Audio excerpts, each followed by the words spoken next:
Right, we are back with another episode of the Real Estate Investing Club. I hope you guys are having a great day, a great week, wherever you are and whatever day it is for you. As always, on the podcast, we're bringing that Friday energy to you. And I do have to apologize. My 2-year-old daughter got me sick, so I have a little bit of a voice today, but we'll get through it. It's going to be a good day though, because we got less talked about asset class. I guess I'll say that on this show today with Joel Friedland. He is with Brit Properties and they buy industrial. Industrial, as you guys know, I've mentioned this on the show. I've always been kind of interested in it. I don't know why. It's like big self storage for some reason. I really like the idea about it.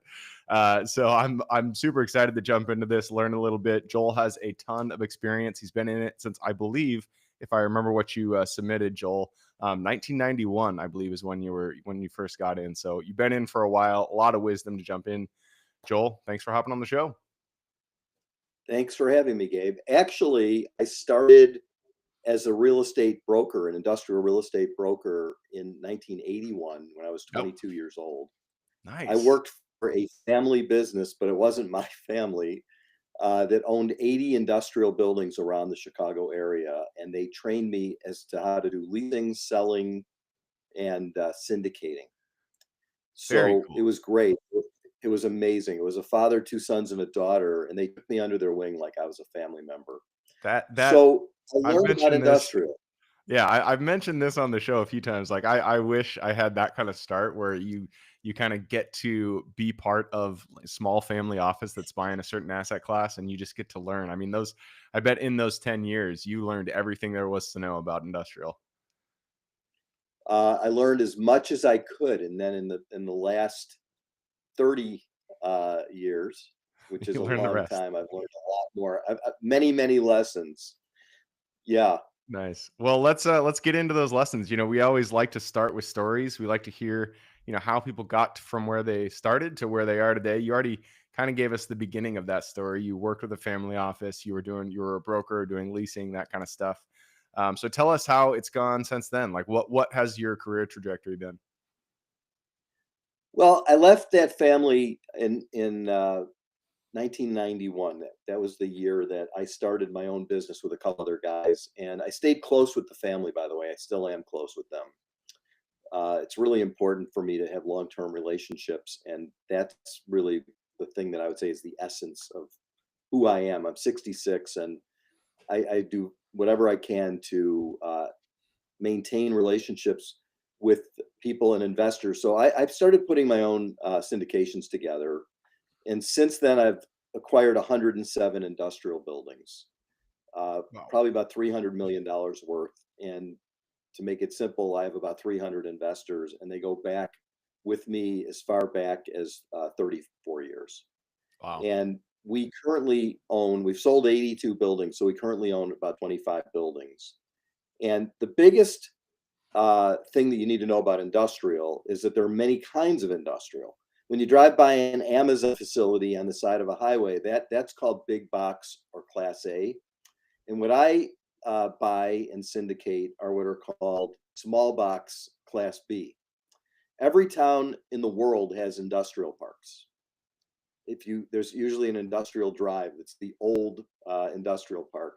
In the newer parks, they have fancier names and they're curvy streets with ponds, and they're called business parks.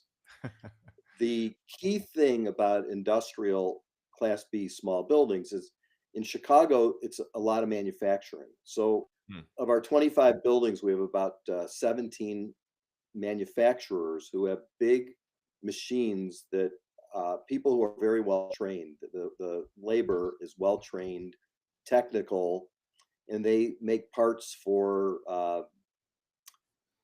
aerospace, for medical, all kinds of things. Anything and everything that is in your home or your office or your school or your hospital is made in an industrial building and then warehoused in an industrial building.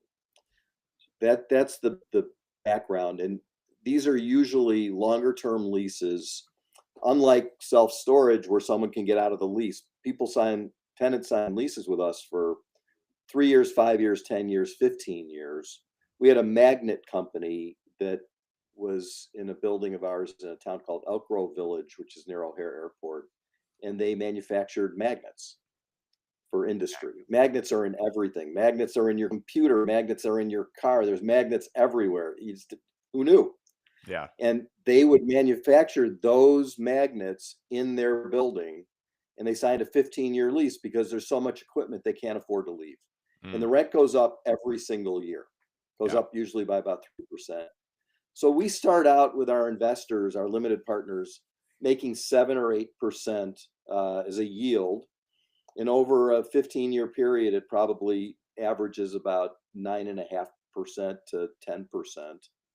And we hold them very, very long term. We're like a family office ourselves. Our investors are with us. It's their way of, instead of being in a short term 3 to 5, 7 year deal, of actually feeling like they're part of a wealthy family that never sells. Mm. And so if people want to get out of our deals, they call me and they say, I'd like liquidity. And because we have so many investors, I can make a phone call and get them out in one day. Ah, that makes sense. That is actually a point Yeah. that I never really thought about, is that if somebody, the advantage of having been in the game for so long, you have, 300 investors who've invested with you.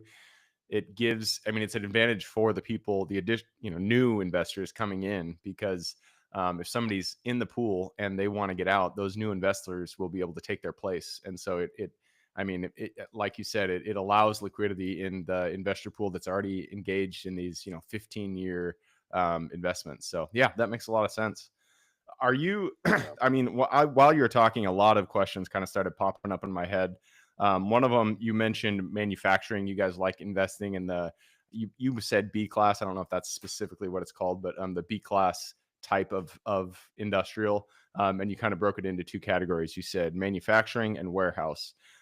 This has been a real big push for the current administration, is getting manufacturing back to the United States. Are you seeing that in the, on the ground? Is there a increase in No, no, demand? not yet. Not yet.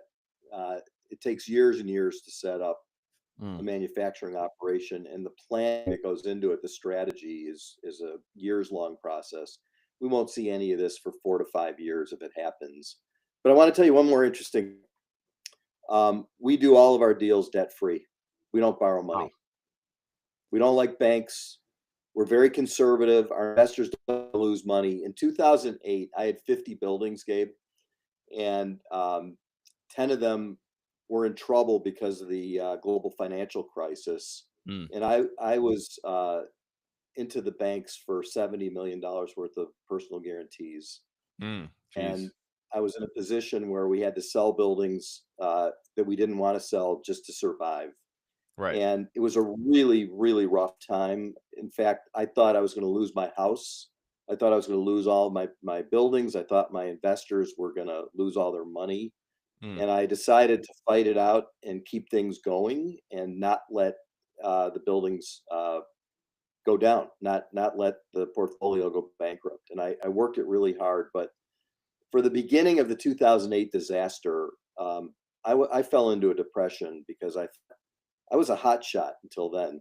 Borrowed money, made a lot of money. My average return on 50% of our portfolio was 40% IRR. That's not bad. When when the market's going up, even an idiot can make money. So a lot of I idiots actually have have a made story money. about that. And when I did my There's a whole first bunch flip, of yeah, it yeah. was it was right in the hockey stick, and I thought I was a genius, but I just really did the flip at the right time. And it's just, I look back now, I'm thankful, because I made, it was a single family, and I made $86,000, which I thought was like I could retire. And but looking back, you realize I could have done anything at that. I could have bought and not done a single thing to that property and then sold it. And because of the market, it really does make a difference. So that story that you were talking about, how you kind of, you got lucky with the market, that makes a lot of sense. Yeah, and we did it with a lot of debt. So we were making a fortune. We were truly we were artificial big shots, my partner and I. What happened was we bought fancy cars, fancy homes. We were Mm. we were like millionaires. I wanted to belong not to one country club, but to two country clubs because I wanted to have two different golf courses, so I didn't get stuck playing only one. Let me tell you what happened. We bought a building in a town called Niles, Illinois. It was a Budweiser distributor was moving out. We bought it for 3 million, and with 60 days, I sold it to the next door neighbor for 4 million. Hey, not So bad. okay, so then here's another one. We put a building under contract in Chicago during this crazy time when everything was going up, and we put it under contract for 3.5 million. And I found a buyer accidentally within a week after the contract. He came to see the building and he put his hand out while we were walking through the building to shake my hand. And I said, "What's going on?" He says, "You're going to sell me your contract for 1.5 million and you never have to close." I said, It's a "What?" good wholesale right there. He said, he pushed me against the wall and he said, "Just say yes." And I said, "Well, we bought this to own it forever." He said, "Just say yes." So I said yes. So that those in those days when things are really good, everybody wins. It's not hard. It's easy. Hmm. And you can borrow as much as you want and you can make multiples of your money because there's leverage. But in 2008, the lesson that I learned, so that after my depression and after being suicidal, truly not joking, because Mm. I thought my life was over, and that the headlines in the Chicago business paper would say Joel Friedland fails spectacularly, Yeah. and that I was going to be, I would be like, there would be a black mark on me for life. Oh, geez. And I worked really hard to keep the portfolio from tanking, but it took so much out of me that years later, when I started thinking about what the strategy should be next time so that that doesn't happen again, that's when I decided no debt. And I found out that there are investors who will go into a deal with no debt for the long term because they are freakishly risk averse. Mm. They don't want to lose any money. And Yeah. I've got a group of those people, and that's today's business, is buying small Class B industrial buildings where the tenants don't leave, where the rent goes up every year, and not falling into a disaster if the market crashes. Because right now there may be a bubble. I think it's a bubble, Mm. and if it crashes, people who In have a lot of debt, specifically in industrial, or just no, when you say a specifically bubble, in what do the you mean? United States, the whole country, stock market.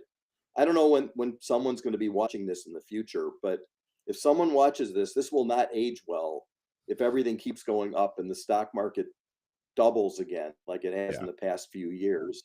But I don't think that there's such a thing as a tree grows all the way to the sky and never stops. There's going to be a downturn, Yeah. and during that downturn, the thing that we're prepared for with this no debt program is, honestly, we don't rely on the bank being nice enough to finance. There's a biblical,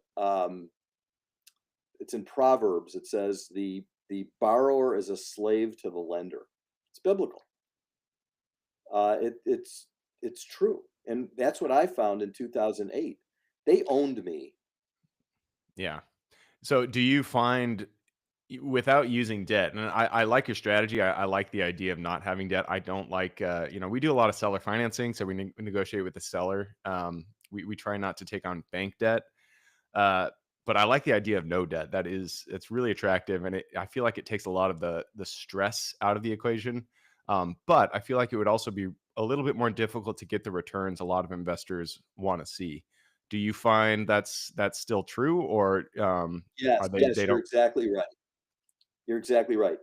If you throw lighter fluid on a fire, it could burn your house down.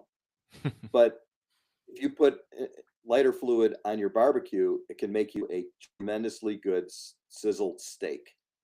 So that's debt. It can either really give you something fantastic with a great return, or it can take you down. And for sure, you're right. The returns with no debt are lower. And there's nobody else. I've looked. There's no one else in the United States. There's 4,000 syndicators approximately who have $100 million or more in assets, and we're just one of them.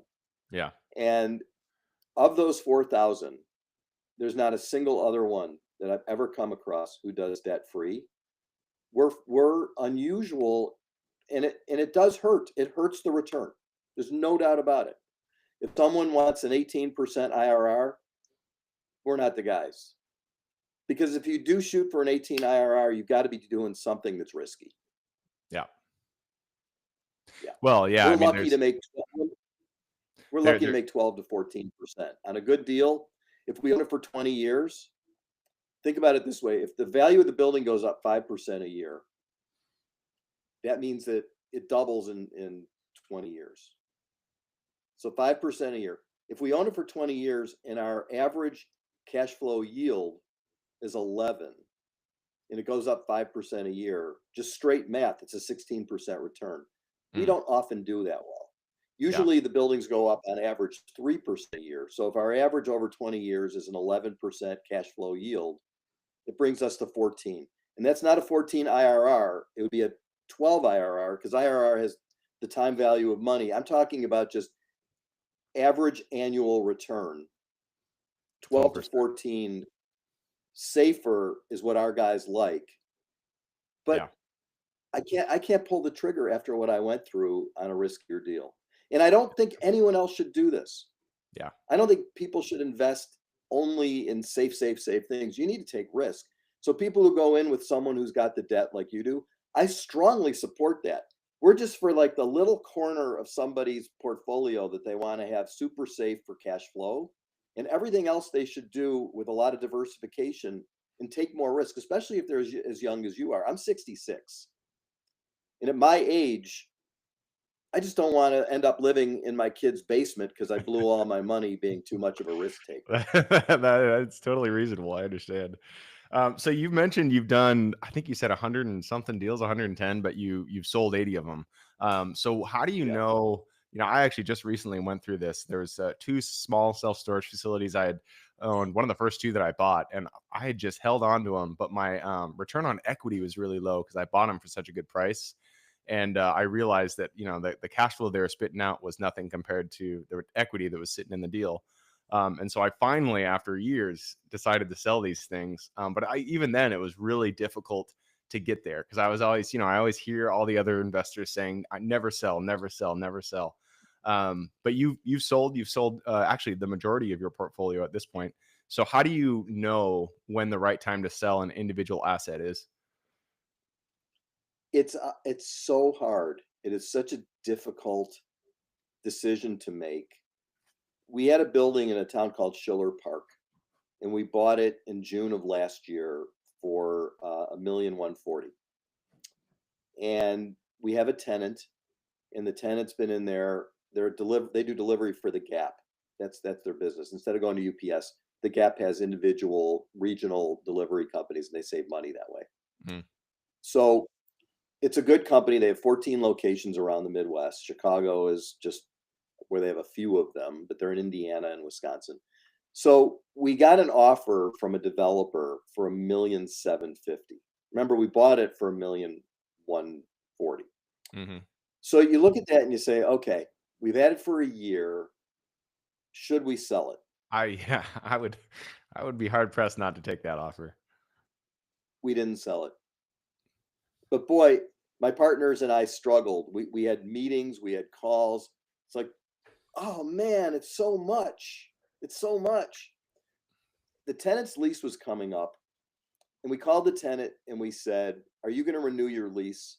And we told him that his rent increase was going to be from $6 a foot to $9. He said, go fuck yourselves. We're moving out. And so we thought he was moving out. So we start negotiating to sell it to the guy at the $1,750,000. And the negotiations got dirty because their lawyer was impossible. Mm.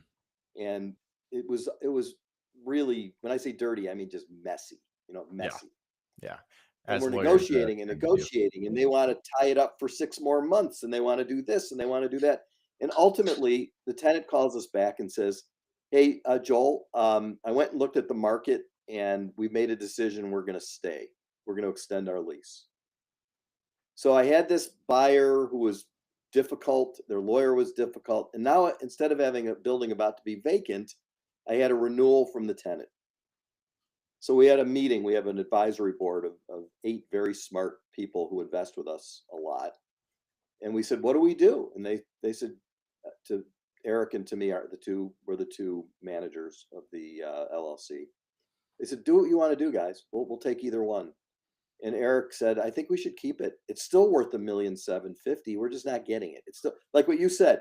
The the equity was trapped in the deal, and to cash it out, you have to sell it. We think that the equity is still in the deal. We still think it's worth $1,750,000, but we're going to keep it and get the cash flow and maybe sell it another day." But imagine how difficult of a decision that is. Yeah, well, and that was the kind of what I ran into is I calculated it, and the return on equity for this deal, I think it was like 4%, because I just got it at such a good price, and so what I'd put into it was like pittance compared to what it actually turned out to be worth. But I knew that if I took that and I leveraged and got bank debt and bought another property, took that equity, put it into something bigger, I could get a higher cash on cash return. And I mean, I ultimately decided to do that, but I just keep hearing, in the back of my head, all those people who say you should never sell a property, you should hold on to it until it's until you're 99 years old. But yeah, I don't know. It's a hard decision to make, and I don't know if I made the right one. I guess time will tell. But yeah, I mean, you've decided to sell multiple properties, so I was kind of looking to see when do you know is the right time to sell? When do you personally decide that this property should be sold? We have a strategy, which is extremely simple. If we can keep the tenant, we don't sell no matter what. And if the tenant leaves, we look at selling it versus leasing it to a new tenant. In our business, because they're single tenant buildings, the big risk is a Mm, vacancy because it's either 100% vacant or mm, 100% leased. yep. So we come up with what we would sell it for when it's about to go vacant. We put it on the market for lease, and we are approached all the time by buyers, even though it's not on the market for sale, saying, "Would you sell it? Would you sell it?" So we keep a list of the names of the potential buyers. And if we don't lease it in the first 3 to 6 months, we say, "How long are we going to carry this monster?" A 25,000 square foot building costs 20,000 a month to carry, um, because we got taxes, insurance, maintenance, utilities, fixing it up. I mean, it's an expensive carry even with no mortgage. So we get to the point where if it's not leasing, we have to decide if we're going to sell it for a profit. Okay, In that makes 2009, yeah, yeah, that makes a lot of sense. So yeah, if you're especially with single tenant, if you're not cash flowing, then you sell. And that makes a lot of sense in my mind. I was more, have you ever sold a property? And sorry, we have run down the clock, so I do need to push us on after this yeah. question. But have you ever sold a property that was doing well? It was actually doing, in I guess my specific situation. Have you sold a property that was crushing it? You had a lot. Your return on equity was very low, and then you decided to sell. Or if it's doing well, you always keep it regardless. No, all of the above. Every deal's different. If Mm, we've sold 82 buildings, I could give you 82 stories, and every yeah, single one of them is yeah, different than every other one. that makes We sense. never know. It's like snowflakes. Everyone is different. We never Yeah. know. It is. It's Yeah. hard to know when to sell. And I've sold properties, on the in the obverse of that, where, we had a break in, and you have to decide: do you sell and take the equity that you have right now, or do you redo the entire thing and go back through the value add process? So it's always a difficult decision, but you just hope that you make the right decision in the moment. And with that said, we have run down the clock. It is 24 minutes. So we need to push us into the quick question round. I do appreciate everything you've shared with us. I still had a lot of questions that I wanted to go through. So maybe another podcast. But I'm going to start us Yeah. off here with the first question. And this is about education. Could be any form, could be a book you've read, a conference you've gone to, a mentorship program you've been a part of. I just need two specific recommendations, one for general life wisdom and then one for real estate. General life, I would say the Four Agreements is a book that I love, which talks about how to live your. If you know it, it's a great book. Yeah. And as far as education having to do with real estate and business and so forth. I like Seth Godin. I like Mm. his books. He wrote The Purple Cow and he wrote The Dip, and he's on a lot of podcasts. And he talks about strategy, marketing, what people should and shouldn't do, and how to think about things differently. He's great. Yeah. Yeah, Four Agreements. I absolutely love that book. And I've read The Dip. I have not read The Purple Cow, so I'll have to pick that one up. Moving us on, this is the next question is for your younger self. So let's go back to the Joel who was just getting started out in 1981 with that family office. Go back to him, look him in the eye, give him one piece of advice moving forward. If you want the best life, build relationships for life. Good advice.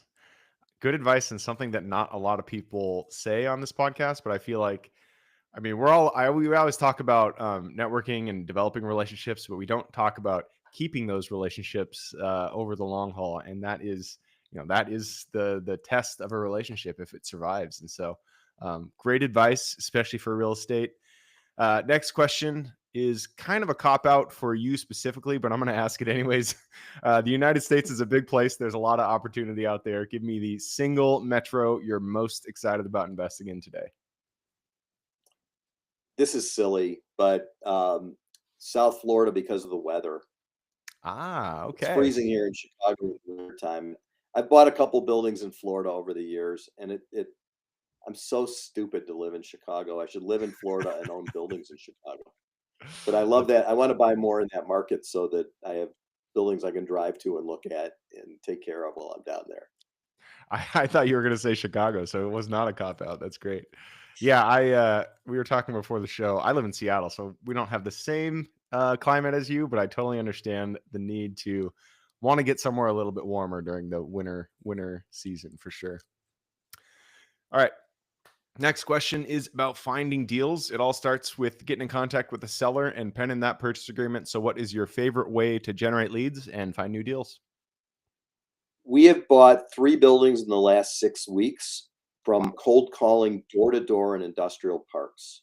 I had a group of 6 summer interns, and we went to one town called Wooddale, where there are 202 industrial buildings, 9.2 million square feet.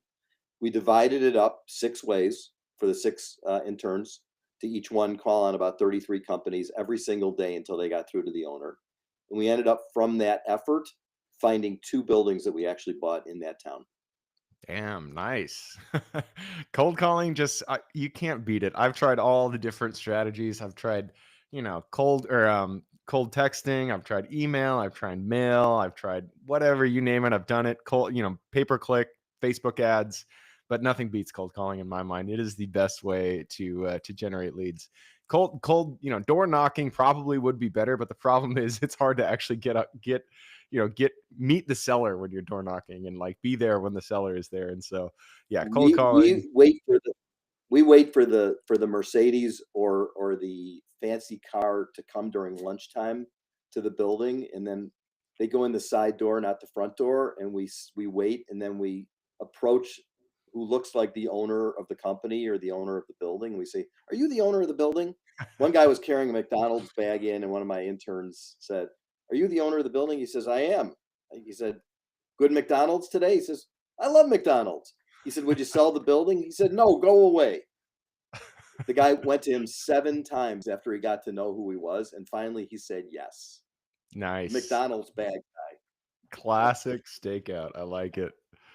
All right. Steakhouse. Next question is about lessons learned. Not every deal we get into goes the way we expect it. In fact, many times, if not every time, something goes wrong, and that's when we get to learn a lesson. So, what was a deal that went a little bit sideways for you, and then what was the lesson you pulled from it?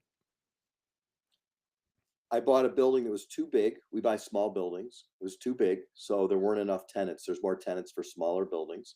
I put debt on it. Should never have done a big building with debt. And I had a 1-year tenant who had a lease that was very short, and he could have left or stayed, and I assumed that he probably would stay. I was wrong, and he left. So everything went wrong with it, and the building sat vacant for a long time, and it was 2008, and I sold it for a loss. We bought it for 3.5 million and sold it for 2.5 million. I lost $1 million. And the lesson there, I'm assuming, was the debt. The size of the building, the debt, yeah, those two things. That's what we focus on now. Smaller buildings, no debt. All right. On the obverse of that, sometimes there is a, things go right and you get your highlight reel. So take us to another deal, or your favorite deal, I guess, where everything kind of went right and it kind of stuck out in your mind as something you'll remember. I bought a building in Elmhurst, Illinois from the Keebler Cookie Company. It had a gigantic parking lot, and Comcast needed a building in that area with a gigantic parking lot. And they decided that they could sign a 15-year lease, which they did.